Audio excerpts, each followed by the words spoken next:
Our next inductee is a very, very special person in my life because Owney Williams was one of my teammates. When I got out of high school, I came to CSM and went out for the basketball team, and I was about the last guy not cut. And I've always felt that one of the reasons that Jack kept me on the team was that he knew he lived in Redwood City, I lived close by in the North Fair Oaks area, and that he could tap me to be a babysitter when he needed one. And so one of my victims right there, Jody Avina, is here. I actually was the babysitter of the Avina kids several times, and I let the kids do whatever they wanted to do, and everything was great.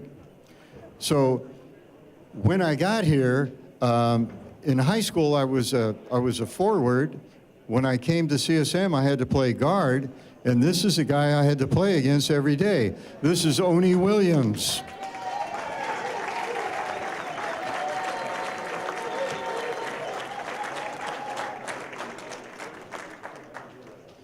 Now, Owney, a couple of our teammates are here, Roosevelt Giroux and Fred Garrett.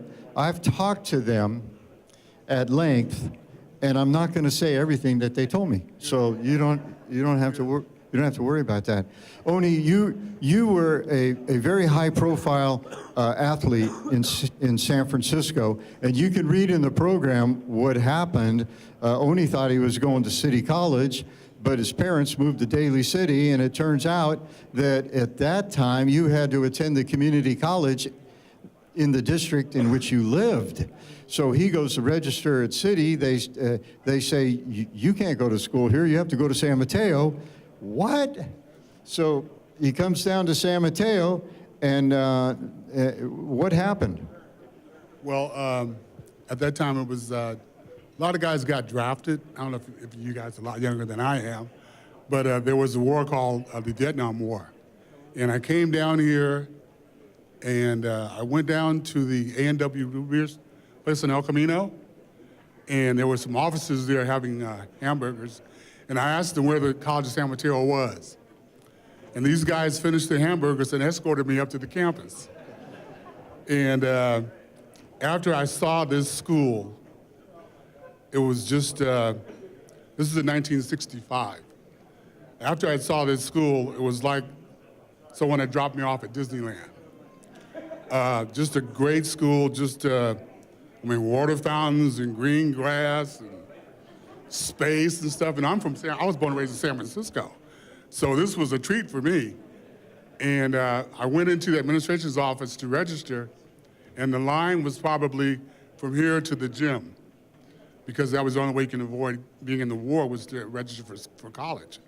And I just happened to have on my high school block jacket, and the basketball coach here, Mr. Jack Avina, saw me standing in line, and he said, "You Owney Williams from San Francisco?" And I said, "Yeah."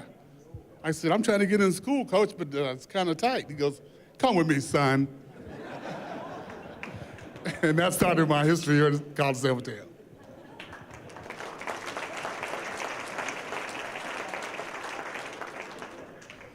Owney, I've got to tell you that you were my hero. Here's a guy, he wears slacks to school. He always had a nice dress shirt, a sweater, a sport coat. He had a Sunbeam Alpine Tiger sports car.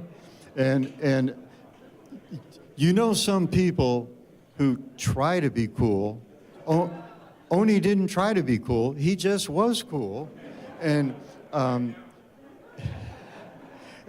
I looked at this guy and I said, wow, hey, but you know what, Owney? If we had a cafeteria like this back then, you might never have gotten out of it. We were at school, this didn't exist. Yeah, there were some other buildings here. So we go to practice. Owney was already an all-conference basketball player from his first year, and I was just in my first year. His second year was my first year, and I've got he's a guard. I have to learn how to play guard, and this is a guy I had to play against every day. He introduced me to a different style of basketball, and I'm glad he was from the city, because I think they may have played a little faster, they played a little higher above the rim. He could shoot inside, outside, he could drive past you. He was extremely strong, he was extremely powerful. He had all the tools of a real college basketball player, and it was like he beat the crap out of me, not intentionally, it was just the way it was. And so it was, hey, you want to play basketball here? You better, watch him and try to stay with him. But he was modest. If I threw him the ball and he scored, he'd look over and give me a little smile. He set the single scoring record and the career scoring record at College of San Mateo for men's basketball. Had he thrown the ball back to me, I might have had a scoring average.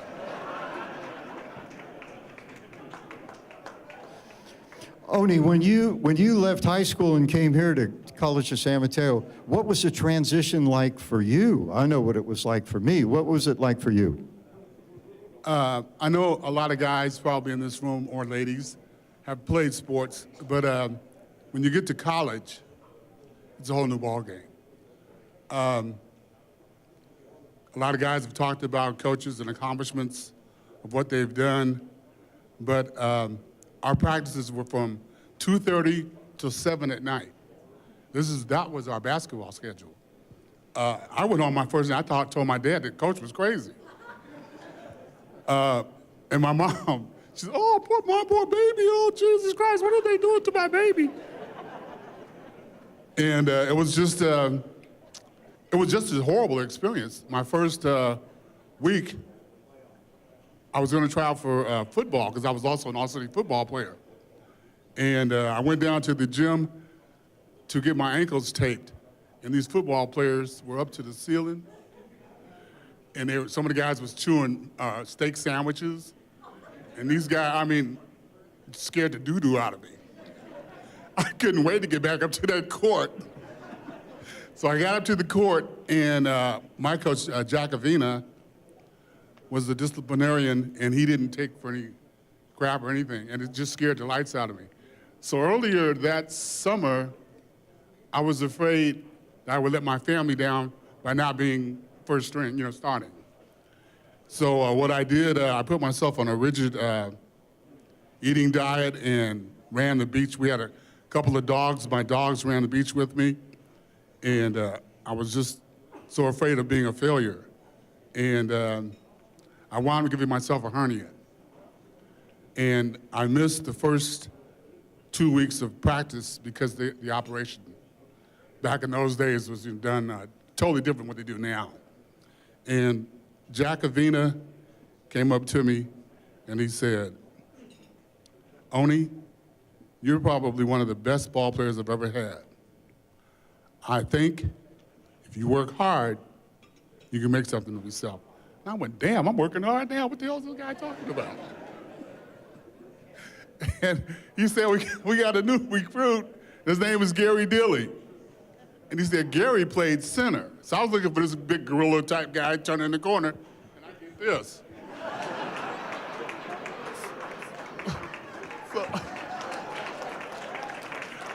only his hair wasn't white.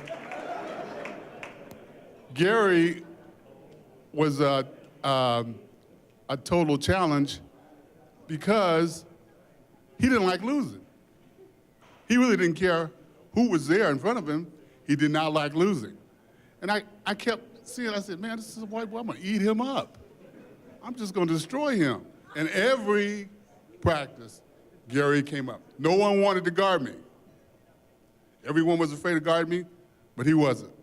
And he earned all my respect then, and he owns it now.